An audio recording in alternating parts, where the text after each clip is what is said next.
The first Medicine Man was created by me and my collaborator, John Capellas.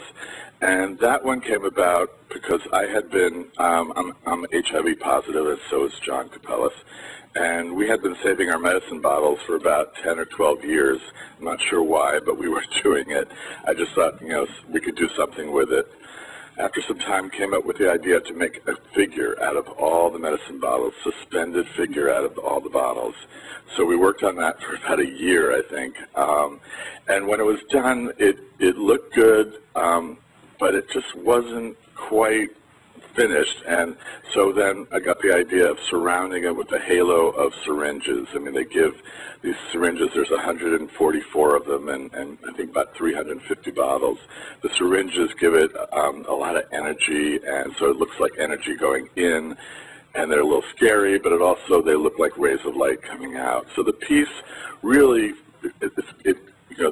the bottles are amber, translucent, and the piece really glows, and it feels like a very quiet piece. So then when we were approached to do a piece for South Africa, I had no idea what bottles looked like in South Africa. So I put the feelers out, and Gabby was good enough to go out and start collecting bottles for me. But bottles in South Africa are very different. First of all, they are white. They're solid white, and they are mostly made directly, distributed directly by the manufacturer. So whereas in the United States, they're all directly from my pharmacy, so they've got those generic bottles and labels. In South Africa, they have the company's name on it. They're big and bold, and they're chunky, and so the piece turns out very differently. It's much more solid. And then I wanted to have it surrounded by a halo, but it didn't make sense to have it just the syringes, because the idea of this piece, the new Medicine Man for South Africa, was to be about the side effects of the AIDS medications.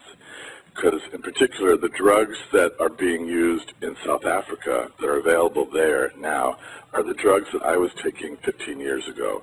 And many of them are quite toxic.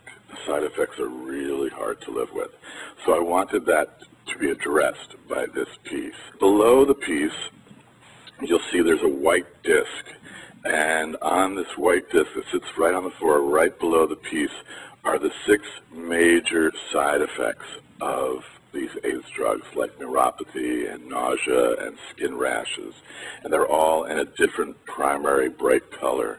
And those colors correspond to colors that we used in the piece. Now, instead of using the syringes, I wanted to use these spindle shapes you see around the piece. And those were all made by Robin's workshop, Umcebo Trust in Durban. And his workers also made the armature above that the piece is suspended by. And when I took that thing out of the box, when I got to Cape Town, I was just so thrilled. It's so beautiful. It's so much more interesting than the pieces, the armatures that I've used here. For us, it's been an incredibly powerful collaboration from a number of aspects, because what we found is that as a community organization, Daniel's been very, very generous with us, and he's allowed us to kind of grow and to participate in the fun art world, and to actually make a contribution that makes people sit up and take our work seriously. And I think what we've learned through the collaboration, and Daniel also being willing to be honest about the nature of ARVs, is that this is a very complex subject, and when you see that figure sort of hovering before you, you realize that ARVs are a whole cocktail of very, very strong drugs. And I think the crafters have also learned a lot in the process. I helped with the collection of the ARV bottles. I contacted a few non-profit organizations, some clinics, and we got medicine bottles from Durban, from the Eastern Cape, from the Western Cape. I think we got a couple from Johannesburg as well for this piece. So, but, you know, another thing about the medicine bottles was when the brief was sent out and when I spoke to the people, there was an option to black out the names on the medicine bottles. An interesting thing was that not one person did that. Everybody left their names on the medicine bottles for, I guess, for everyone to see, which also, to me, shows that the stigma is breaking down slowly in this country. The bottle at the very, very top of the head is Justice Cameron's bottle. He sent one of his ARV bottles because he was one of the really the first public people in South Africa to come out as HIV positive.